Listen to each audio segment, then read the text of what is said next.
vous aussi unité 2. Et dans cette séance, nous allons travailler la compréhension écrite, la lecture suivie, les situations et aussi une petite traduction. D'accord? Nous espérons que notre travail vous plaira et vous profiterez à merveille. Merci. On commence.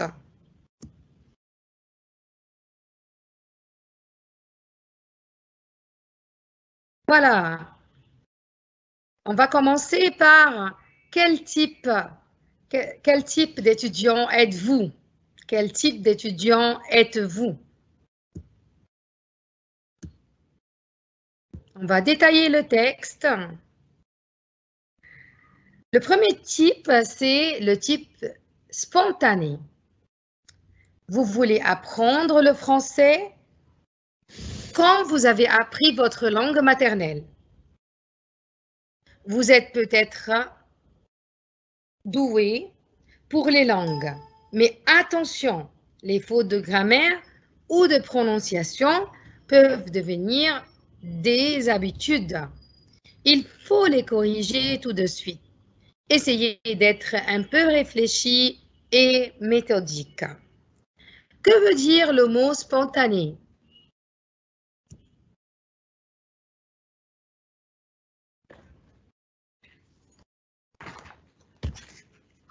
Bon, le mot spontané, c'est-à-dire vous pouvez apprendre facilement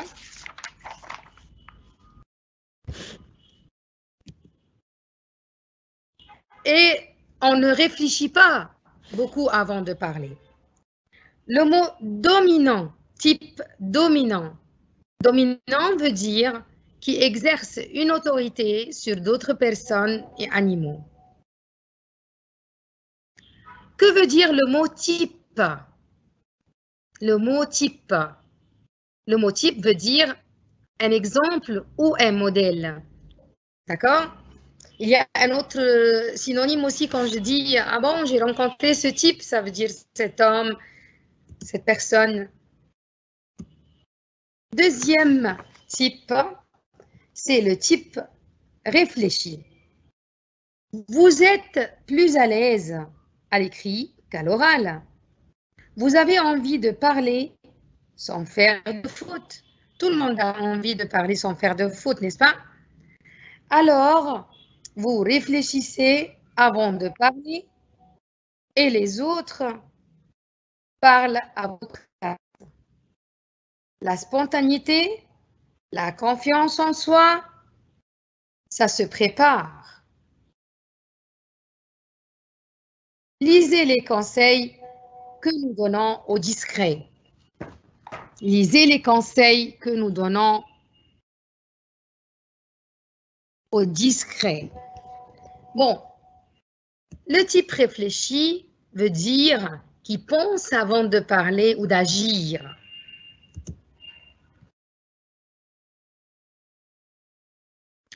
Alors là, ce type-là, qui après avoir réfléchi, il n'est pas du tout spontané, mais il aime bien préparer ce qu'il dit. Il est réfléchi. Troisième type, type méthodique. Vous apprenez le français comme la biologie ou la géographie. Vous vous intéressez beaucoup à la langue et pas assez à son utilisation. Avec le français, apprenez des choses, racontez votre vie, parlez de vos passions, mais ne passez pas tout votre temps à apprendre du vocabulaire, à faire des exercices.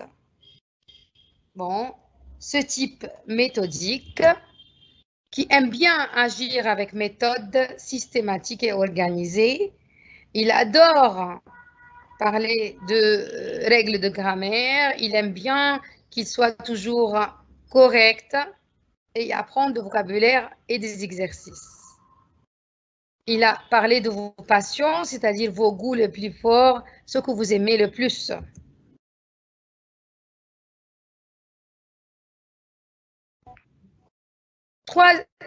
Quatrième type, c'est le type discret. Vous connaissez bien la grammaire et le vocabulaire, mais vous avez peur de prendre la parole. Qu'est-ce que ça veut dire, Madame Jeannette? Discret, c'est déjà accroché, c'est-à-dire une personne qui n'attire pas l'attention sur elle, qui parle peu et qui ne dit pas les secrets. C'est la personne discrète. Quand vous dites un secret, Madame Chérine, à quelqu'un et il ne dévoile jamais ce secret-là, on dit il est une personne discrète. D'accord? Alors là, c'est quelqu'un qui construit la confiance parce que pas beaucoup. Vous connaissez bien la grammaire, le vocabulaire, mais vous avez peur de prendre la parole. Tout le problème est là. Vous n'avez pas assez de confiance en vous. Assez confiance en vous? Confiance, qu'est-ce que ça veut dire?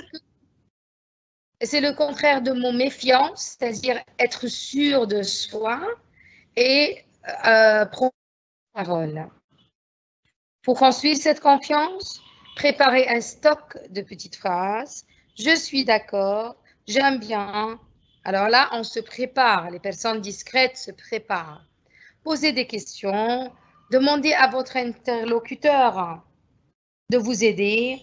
Apprenez à construire des phrases sans réfléchir. Entraînez-vous avec les cassettes parfois. Le caractère de la personne discrète, c'est bien quand on parle de confiance, quand on parle d'une personne qui sait garder les secrets, qui ne parle pas beaucoup. Quand on apprend une langue, on doit se préparer pour pouvoir parler. Et vous, Madame Jeannette, vous êtes de quel type? Ah bon, je ne suis pas discrète. Je suis spontanée. Moi aussi, je suis spontanée. Oui, voilà. Si on veut bien apprendre une langue, il vaut mieux prendre la parole sans avoir vraiment peur. Sinon, on ne pourra pas parler cette langue. Voilà. Quel type d'étudiant êtes-vous? C'est le titre de notre leçon, qui est unité en leçon 2. Comment un étudiant de type spontané veut-il apprendre une langue? Il s'intéresse beaucoup à la langue et pas assez à son utilisation. Il veut apprendre une langue comme il a appris sa langue maternelle. Il connaît bien la grammaire et le vocabulaire. Il n'a pas confiance en soi. Il s'exprime aisément, facilement à l'écrit qu'à l'oral. Alors, c'est numéro B. Non, donnez-nous le temps de réfléchir et de lire. Voilà. C'est comme on a dit que quand on veut s'intéresser à la langue et à son utilisation, mais on ne peut pas dire la langue sans son utilisation, donc numéro 1, on ne peut pas l'utiliser. Il connaît bien la grammaire et le vocabulaire, mais il n'a pas confiance en soi. C'est plutôt quel type? C'est le discret, je crois. Voilà, c'est le discret. Il s'exprime aisément à l'écrit qu'à l'oral. La personne qui aime bien l'écrit qu'à l'oral, c'est la personne médique. Donc, le spontané, c'est... Il nous reste le numéro B. Il veut apprendre une langue comme il a appris sa langue maternelle. Merci, madame. Voilà. Vous nous a offert la réponse. Que néglige-t-il, le type spontané? Il néglige la confiance en soi, il néglige la pratique de la langue, il néglige l'oral, il néglige la grammaire et les fautes de grammaire. Qu'est-ce qu'il néglige? On a dit ça dans le texte. Il néglige quoi?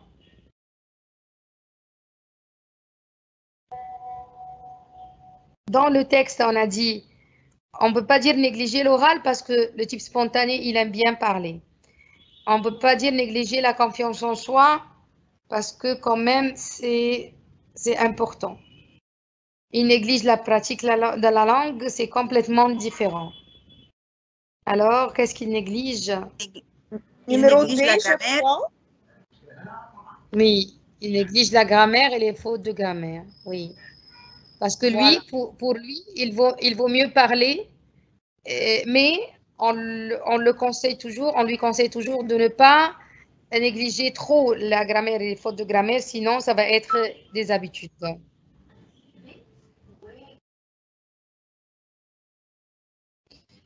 Que peut-on lui conseiller? On peut lui conseiller d'être un peu réfléchi et méthodique. On peut lui conseiller d'être méthodique seulement. On peut lui conseiller d'être discret. Je crois qu'on peut lui conseiller d'être un peu réfléchi et méthodique. Oui, c'est bon, c'est ça. On peut lui conseiller d'être un peu réfléchi et méthodique. De quoi un étudiant de type B réfléchi a-t-il peur? Il a peur de faire des fautes en parlant. Il a peur de faire demander l'aide des autres. Il a peur de faire des fautes à l'écrit. Il a peur de poser des questions. De quoi il a peur? Oui, peut-être qu'il a peur de faire des fautes en parlant. Oui, le type réfléchi, il a beaucoup peur de faire des erreurs. Donc, voilà, il ne veut pas du tout parler en faisant des fautes. Dans quel domaine est-il le plus à l'aise? Il est plus à l'aise à l'oral, il est plus à l'aise à l'écrit, il est plus à l'aise à l'écrit comme à l'oral, il n'est à l'aise à l'écrit ni. Je crois qu'il est plus à l'aise à l'oral. À l'écrit. À l'écrit. L'écrit. À l'oral, il ne peut pas parce qu'il a peur de commettre des erreurs. Oui, à l'écrit. Que peut-on lui conseiller? Alors, ce type réfléchit. On lui conseille de faire très attention en parlant aux autres. On lui conseille de ne pas écouter des cassettes pour s'entraîner. On lui conseille de lire les conseils qu'on donne aux discrets. On lui conseille de ne pas poser des questions. Ce type réfléchit, on lui conseille de faire quoi? On lui conseille de lire les conseils qu'on donne aux discrets. Voilà, c'est ça. Parce que on a dit dans le texte que le type réfléchi est un peu proche du type de discret.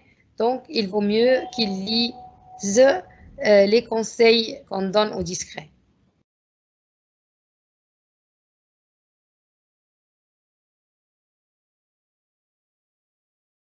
À quoi un étudiant de type C méthodique ne s'intéresse-t-il pas?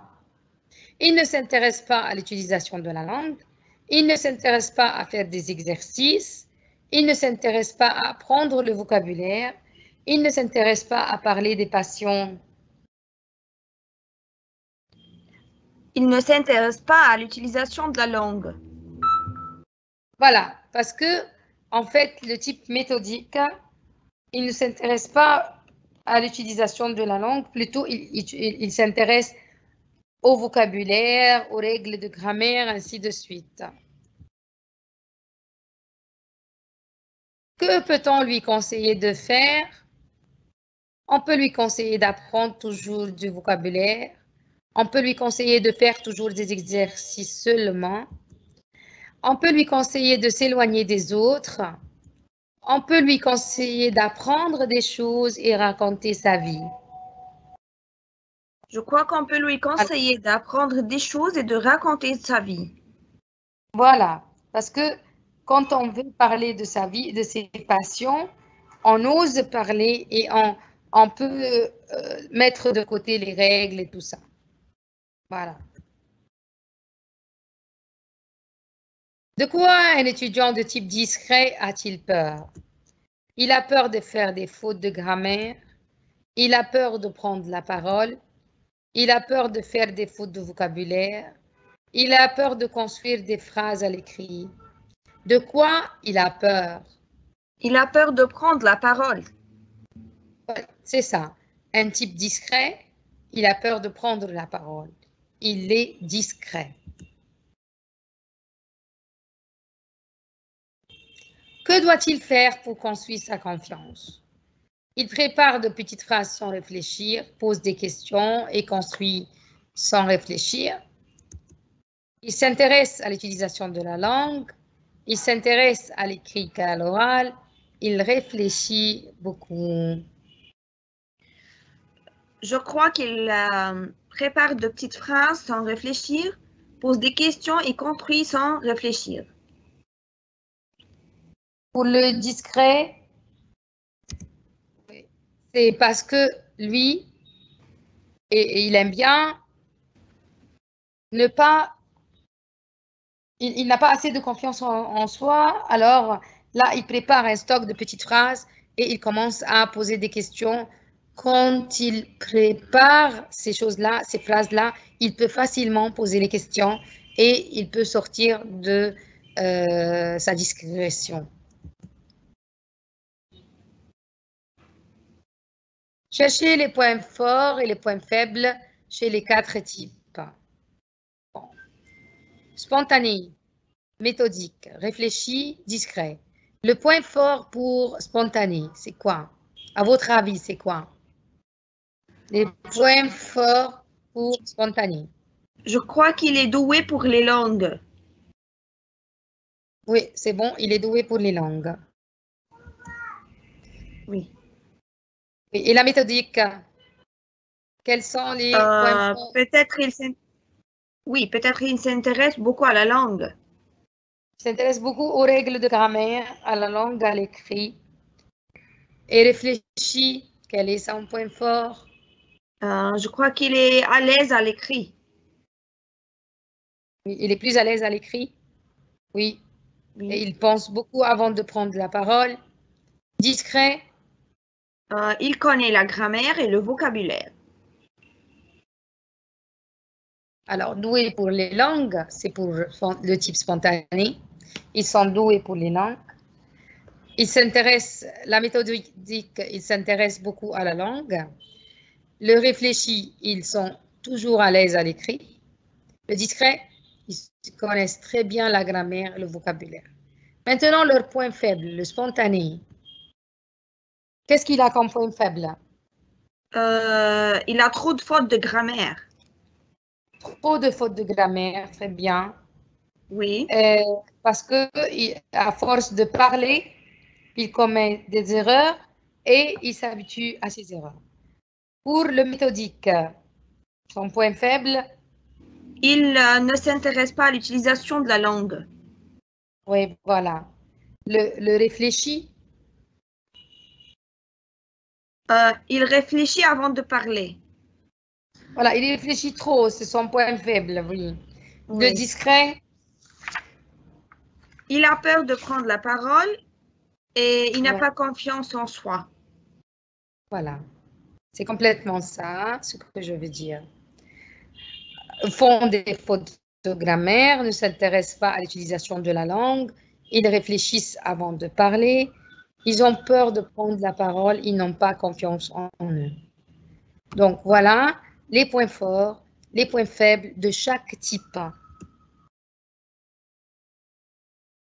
Trouvez quelques situations dans lesquelles on pourrait dire d'accord, mais ça ne sera pas parfait. Ça, c'est un exercice dans votre livre, une notion importante que vous devez aussi retenir. Tu peux fabriquer un test.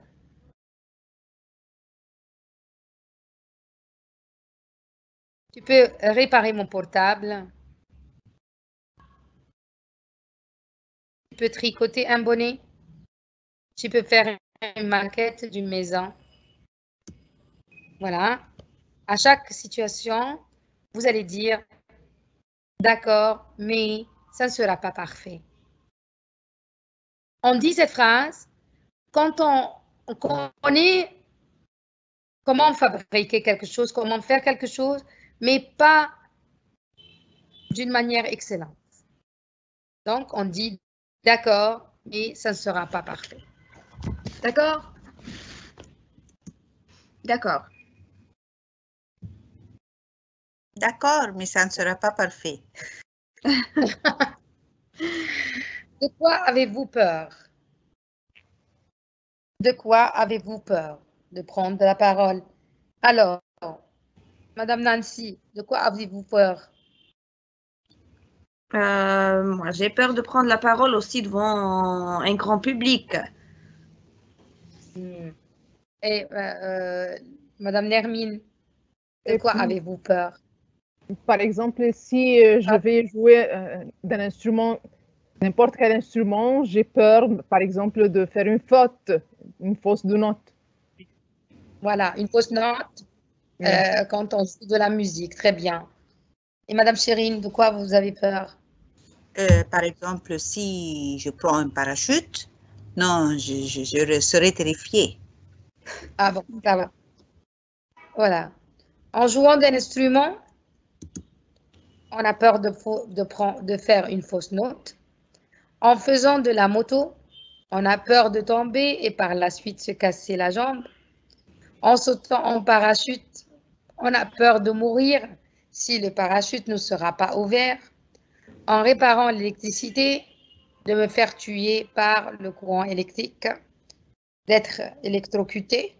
Alors là, on a peur. Mais excusez-moi, si vous jouez un instrument et vous faites une fausse note, c'est pas la fin du monde. Si vous vous cassez la jambe, oui, c'est terrible, mais quand même, c'est dangereux aussi, mais ça peut passer.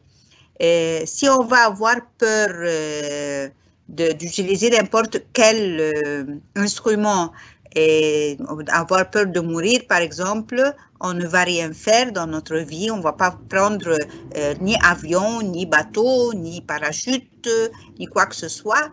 Et si nous prenons des précautions en utilisant l'électricité, il n'y aura plus de peur. Oui, en fait, la peur a des degrés et il faut faire comme Madame Chérine a dit, il faut oser faire la chose pour qu'on puisse arriver.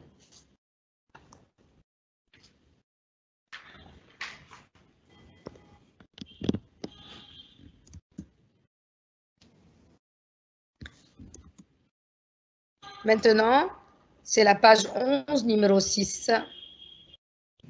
Madame Nermine, vous allez continuer? D'accord. Ici, et si on participait au point télévisé sur le travail de la femme? On va choisir débat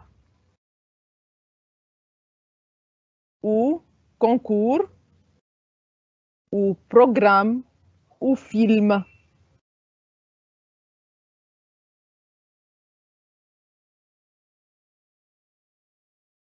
Et si on participait au télévisé sur le travail de la femme? Je crois que c'est débat. Oui.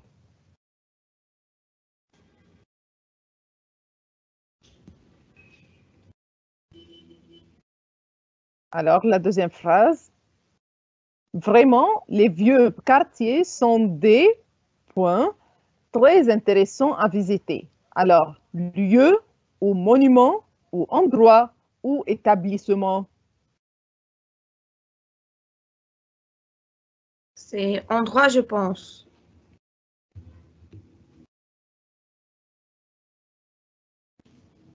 Oui, c'est vrai.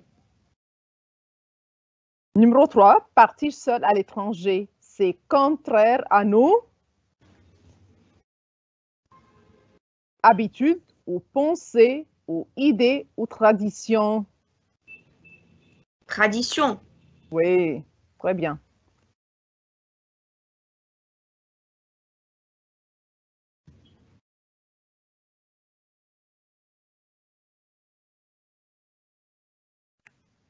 Alors, le ministre de l'Environnement a fait un point sur la pollution dans les grandes villes. Qu'est-ce qu'il a fait? Un exposé ou un sondage ou une interview ou un reportage? Peut-être un exposé. Oui.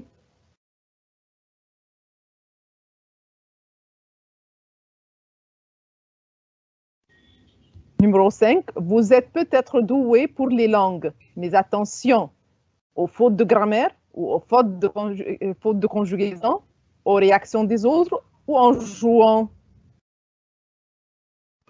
Aux fautes de grammaire. Oui.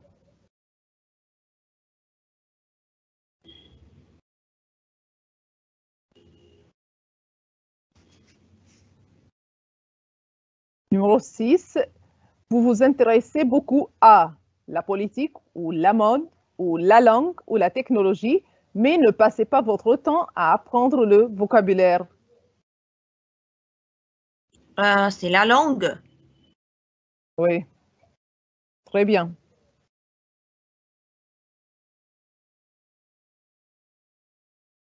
Alors, un examen ou un test ou une interview ou une évaluation, ça se prépare.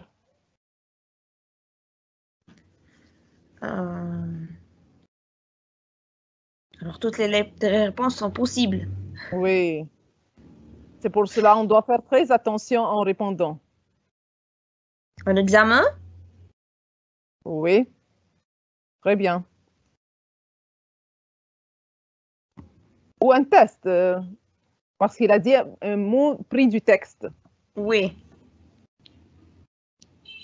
Et en fait, un examen, c'est le synonyme d'un test. Voilà. Mais on va prendre un mot du texte. La phrase 8, pour construire votre confiance, il faut poser des questions ou regarder des films ou voyager ou rester chez vous. Poser des questions? Oui, très bien.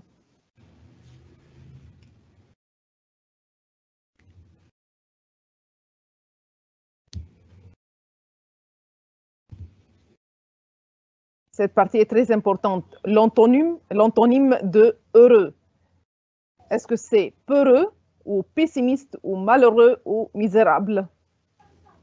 C'est malheureux? Oui, avec le préfixe mal. Oui, oui, on ajoute le préfixe, oui. Oui. Et l'antonyme de parfait, injuste ou imparfait ou impossible ou insuffisant. C'est imparfait? Oui, toujours avec le préfixe un.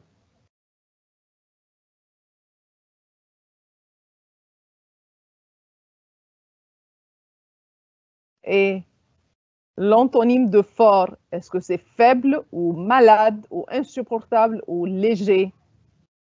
C'est faible? Oui.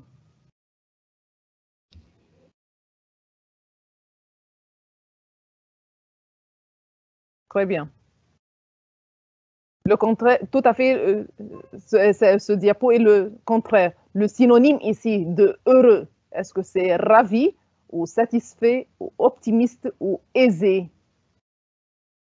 Je crois que heureux, c'est ravi. Oui, ravi ou si on a aussi gai, Voilà. joyeux, oui. Le synonyme de parfait, est-ce que c'est juste ou beau ou impeccable ou original? C'est juste? Réfléchis un Ou peu. peut-être impeccable? Oui, impeccable.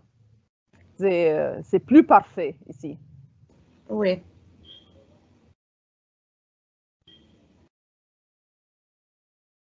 Le troisième synonyme, le synonyme de fort, est-ce que c'est épais ou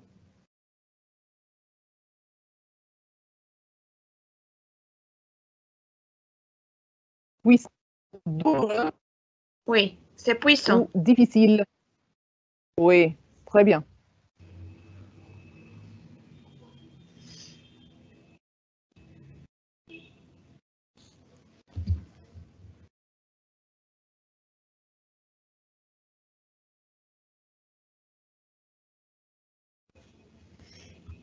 On a la lecture suivie, le conte de Monte Cristo. On va travailler les pages 10, 11 et 12. Alors, on s'est arrêté la dernière fois sur la visite de Dantès à son père. Dantès a une deuxième visite après la visite de son père, celle de la belle Mercédès. Il a demandé un congé pour se marier et aller à Paris. Monsieur Morel lui dit qu'il doit revenir dans 3 mois et il lui a annoncé que le pharaon ne peut pas repartir sans son capitaine. Nommé le capitaine du pharaon, Danglars devient très jaloux. Alors ici, on voit que Monsieur Morel a nommé Edmond Dantès le capitaine du pharaon après la mort du capitaine Leclerc, ce qui rend Danglars très jaloux. Il ne veut pas que Dantès soit le capitaine du pharaon.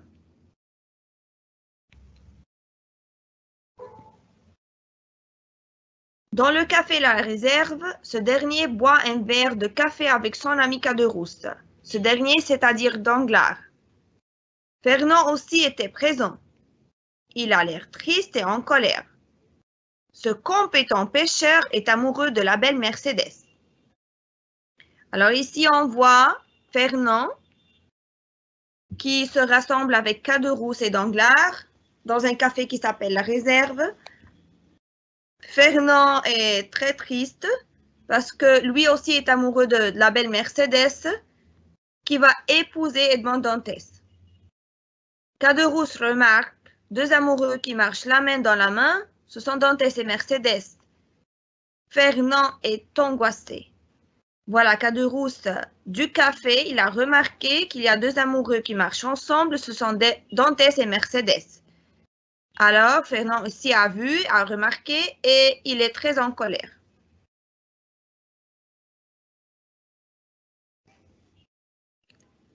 Le synonyme de repartir est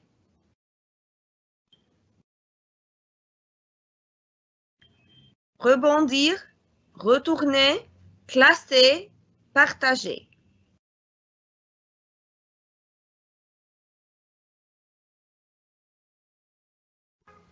Je Voilà, crois que c'est retourné.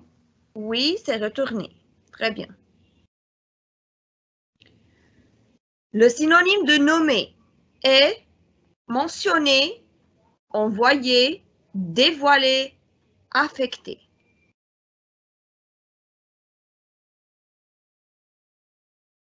Je crois que c'est mentionné. Voilà, c'est juste.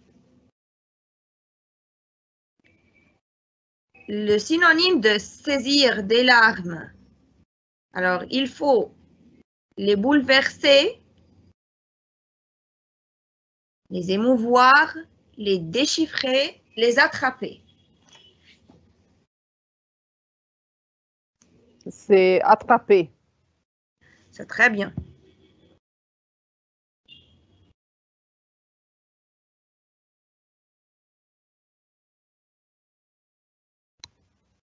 Alors, le synonyme de en colère.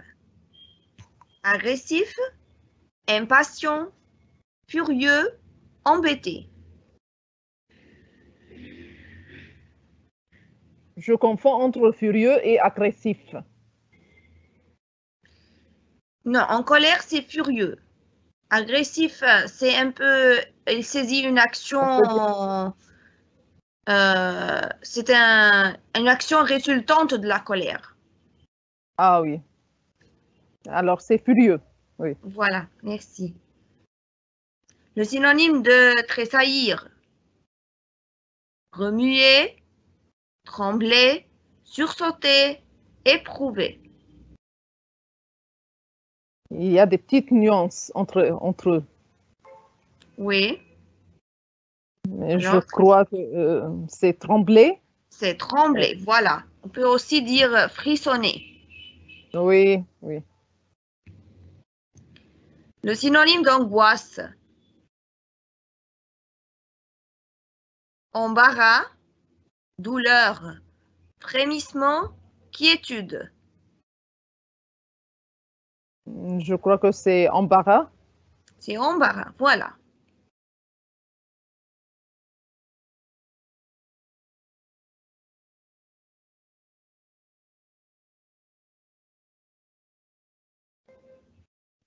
Après une lecture approfondie, répondez aux questions suivantes. Qu'est-ce que Dantès va faire pendant le congé que lui accorde M. Morel?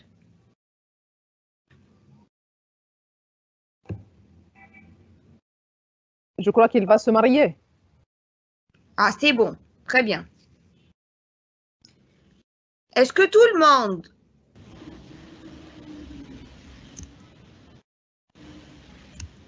est d'accord de la nomination de Dantès capitaine du Pharaon? Non, Danglars est plein de haine, tandis que M. Morel suit Dantès d'un regard d'admiration. Danglars le suit d'un regard de haine et de jalousie. C'est très bien, c'est-à-dire il refuse intérieurement sa nomination capitaine du Pharaon. Il Oui. voulait le remplacer.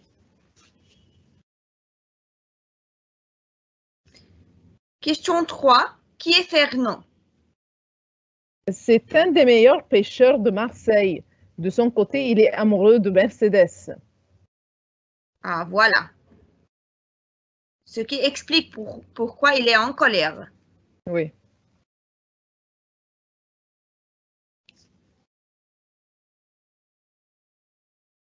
Quelle est la réaction de Fernand en voyant les deux amoureux, Dantès et Mercedes, marchant la main dans la main? Et bien sûr, il sent l'angoisse et son visage se décompose. Bien sûr, il est jaloux. Ah, voilà, parce qu'il voulait lui aussi épouser Mercedes.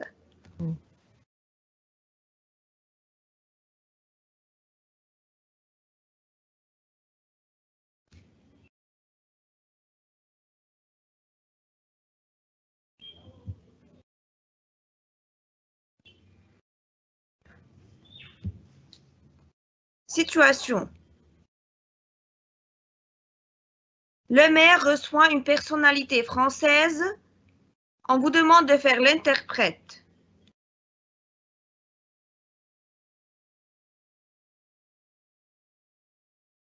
Si vous maîtrisez bien la langue et vous parlez couramment l'anglais, vous maîtrisez bien la langue à l'écrit seulement, vous maîtrisez bien la langue à l'oral comme à l'écrit, vous connaissez à peine quelques mots en français.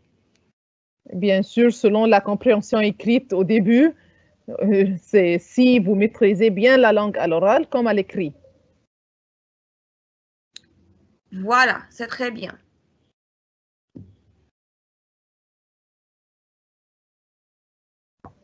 L'apprentissage de la langue est un atout parce que cela vous permettra d'insulter les gens sans qu'ils comprennent. Cela vous permettra de faire des études à un pays étranger. Cela vous permettra de trouver un travail dans votre langue maternelle. Cela vous permettra de voyager dans votre pays sans problème. Cela vous permettra de faire des études à un pays étranger. Ah, voilà.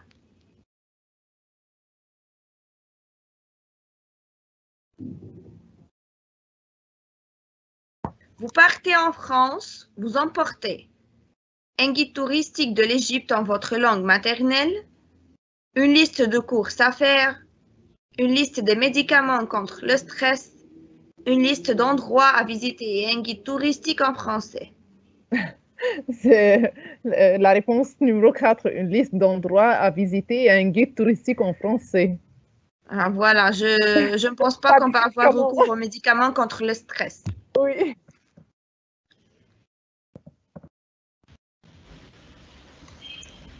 On peut avoir... Pardon, madame? Quand on voyage, on va faire des courses. Oui, on peut avoir une liste de courses à faire, oui, vous avez raison. Surtout les femmes. Oui. Des vêtements, des parfums. Et voilà. Il ne veut plus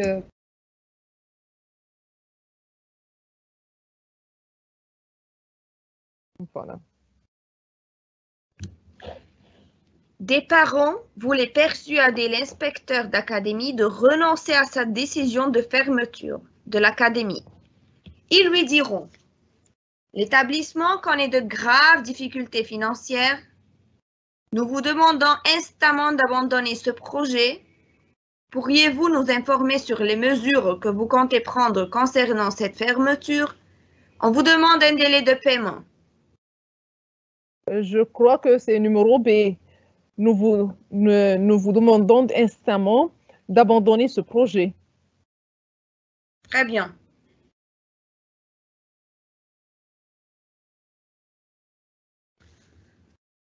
Pour dire son opinion négative sur une émission, l'accumulation des effets spéciaux épuise le spectateur. Les bonnes émissions culturelles passées le soir. La qualité du son était irréprochable. C'était une émission d'art contemporain. Je crois que c'est numéro A. L'accumulation des effets spéciaux épuise le spectateur. Voilà, les effets spéciaux, c'est-à-dire les effets sonores et visuels.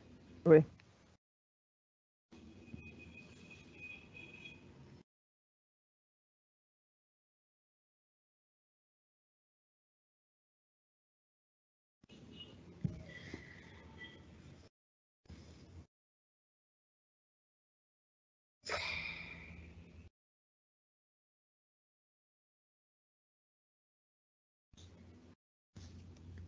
Tu expliques un avantage de bloguer.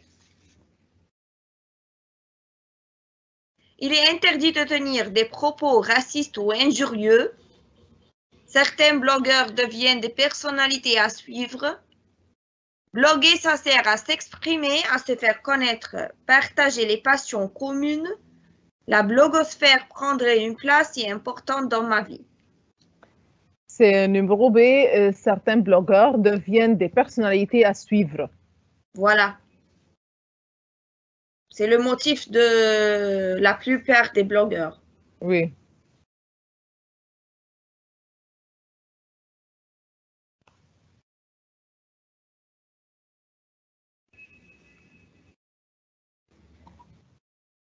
Traduisez en arabe. Le ministre de l'Éducation et de l'Enseignement a décidé des changements importants dans le système éducatif égyptien afin d'obtenir des élèves actifs qui arrivent à construire eux-mêmes leurs connaissances.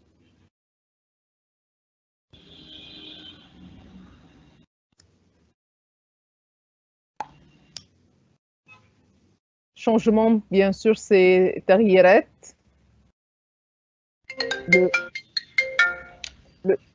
Le système éducatif, c'est نظام التعليم. Voilà. Des élèves actifs, طلاب نشطة, par exemple.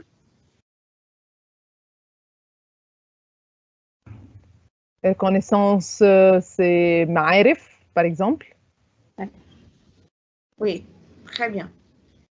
Alors, on dit قرر وزير التربية والتعليم عمل تغييرات مهمة في نظام التعليم المصري بهدف الحصول على طلاب نشطة تصل إلى بناء معارفهم بأنفسهم.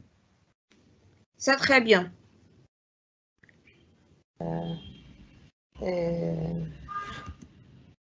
جبته من تميمي ب60 جنيه.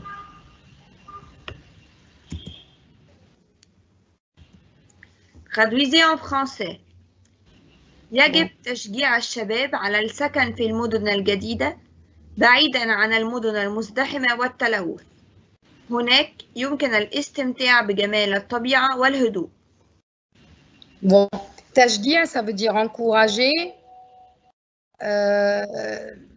مدن الجديدة, les nouvelles villes. مدن المزدحمة, les villes, on peut dire bondées, plein de gens. التلوث, la pollution. الاستمتاع, c'est jouir. Ainsi, on peut dire il faut encourager les jeunes à résider dans les nouvelles villes, loin de l'embouteillage et de la pollution. Là-bas, ils peuvent jouir de la beauté de la nature et du silence. جمال الطبيعة والهدوء. Voilà, merci. Maintenant, avant de fermer, on voudrait bien remercier